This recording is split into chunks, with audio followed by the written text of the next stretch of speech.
Roads on T V എന്ന ഞങ്ങളുടെ channel subscribe ചെയ്യുക. നമസ്കാരം, ജ്യോതിഷം എന്ന പ്രോഗ്രാമിലേക്ക് ഏവർക്കും സ്വാഗതം. നിങ്ങൾ ആദ്യമായിട്ടാണ് ഈ ചാനൽ കാണുന്നതെങ്കിൽ ചാനൽ സബ്സ്ക്രൈബ് ചെയ്യുക, ലൈക്ക് ചെയ്യുക, ഷെയർ ചെയ്യുക. അതുപോലെ നിങ്ങളുടെ നാളും പേരും ഈ ചാനലിൽ കമൻറ്റ് ചെയ്യുക. ഞങ്ങൾ നിങ്ങൾക്ക് വേണ്ടി പ്രാർത്ഥിക്കുന്നതായിരിക്കും. ഇനി ഈ ആഴ്ചയിലെ ആഴ്ചഫലം നോക്കാം. ഡിസംബർ 24 മുതൽ ഡിസംബർ 30 വരെയുള്ള ദിവസങ്ങളിലെ ആഴ്ചഫലം നോക്കാം. മകം, പൂരം, ഉത്രത്തിൻ്റെ ആദ്യത്തെ പാദമടങ്ങുന്ന ചിങ്ങൻ രാശിക്കാരുടെ ആഴ്ചഫലമാണ് ഇന്ന് വിചിന്തനം ചെയ്യുന്നത്. ആദ്യമായി മകം നക്ഷത്രത്തിൻ്റെ ആഴ്ചഫലം നോക്കാം. ഈ നക്ഷത്രക്കാർക്ക് ഈ ആഴ്ച വളരെ നല്ല സമയമാണ്. ബിസിനസ് മേഖലയിൽ പ്രവർത്തിക്കുന്നവർക്ക് നല്ല സമയം കാണുന്നു. പുതിയ സംരംഭങ്ങൾ ആരംഭിക്കാൻ സാധ്യത കാണുന്നു. സാഹസികതയും എടുത്തിയാട്ടവും ഈ നാളുകാരെ കുറയ്ക്കുക. അതുപോലെ സാമ്പത്തികമായ ചില തർക്കങ്ങൾ ഉണ്ടാകാൻ സാധ്യതയുണ്ട്. സ്വത്ത് സംബന്ധമായ തർക്കങ്ങൾ ഉണ്ടാകാൻ സാധ്യതയുണ്ട്. ഇതിലൊക്കെ ഒരു ശ്രദ്ധ നിങ്ങൾ ചെലുത്തുന്നത് വളരെ നല്ല കാര്യമാണ്.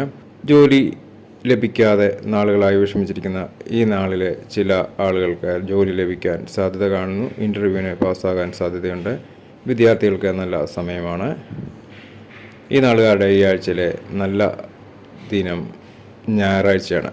ഇനി പൂരം നാളിൻ്റെ ആഴ്ചകളും നോക്കാം. കായിക മേഖലയിൽ പ്രവർത്തിക്കുന്നവർക്ക് നല്ല സമയമാണ്. പ്രശസ്തി വർദ്ധിക്കാൻ സാധ്യത കാണുന്നു. കൂട്ടുകാരുമായിട്ടുള്ള ബന്ധം കൂടുതൽ ദൃഢമാകാൻ സാധ്യത കാണുന്നു. ഭവനത്തിൻ്റെ നിർമ്മാണം പൂർത്തീകരിക്കാൻ സാധ്യത കാണുന്നു. പുതിയ ഭവനത്തിന് തുടക്കം കുറിക്കുവാൻ സാധ്യതയുണ്ട്. നിർമ്മാണ പ്രവർത്തനങ്ങൾക്ക് തുടക്കം കുറിക്കുവാൻ സാധ്യത കാണുന്നു. എല്ലാ മേഖലയിലും വളരെ ഉയർച്ചയാണ് ഈ നാളുകാർക്ക് കാണുന്നത്. പുതിയ കർമ്മ പരിപാടികൾ ആരംഭിക്കാൻ സാധ്യത കാണുന്നു. ബുധനാഴ്ചയാണ് ഈ നാളുകാരുടെ ശുഭദിനം. ഇനി ഉത്രത്തിൻ്റെ ആഴ്ചഫലം നോക്കാം. മറ്റുള്ളവരിൽ നിന്ന് പ്രതീക്ഷിച്ച സഹായങ്ങൾ ലഭിക്കാൻ സാധ്യതയുണ്ട്. ഗവൺമെൻറ്റിൽ നിന്ന് ലഭിക്കേണ്ട ചില ആനുകൂല്യങ്ങൾ ലഭ്യമാകും. ലോൺ സംബന്ധമായ തടസ്സങ്ങൾ നീങ്ങുന്നതായിരിക്കും.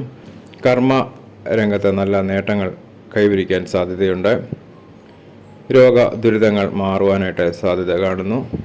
വിദ്യാർത്ഥികൾക്ക് നല്ല സമയമാണ്. വിദേശത്ത് ഉപരിപഠനത്തിന് സാധ്യത കാണുന്നു. വിദേശ ജോലിക്കായിട്ട് ശ്രമിക്കുന്നവരുടെ തടസ്സങ്ങൾ നീങ്ങുന്നതായിരിക്കും. ഗവൺമെൻറ്റിൽ നിന്നുള്ള കടലാസുകൾ ലഭ്യമാകും. ആരോഗ്യപരമായി വളരെ നല്ല സമയമാണ് ഈ നാളുകാർക്ക്. രാത്രി യാത്ര കഴിവതും ഒഴിവാക്കുക. ഈ നാളുകാരുടെ ഈ ആഴ്ചയിലെ ശുഭദിനം തിങ്കളാഴ്ചയാണ്. ഇതോടെ ഈ ആഴ്ചയിലെ ആഴ്ചഫലം ഇവിടെ പൂർണ്ണമാകുന്നു. വീണ്ടും പുതിയ നാളുകളും അവയുടെ ഗുണഫലങ്ങളുമായി അടുത്ത ആഴ്ച കാണുന്നവരെ ഏവർക്കും നമസ്കാരം.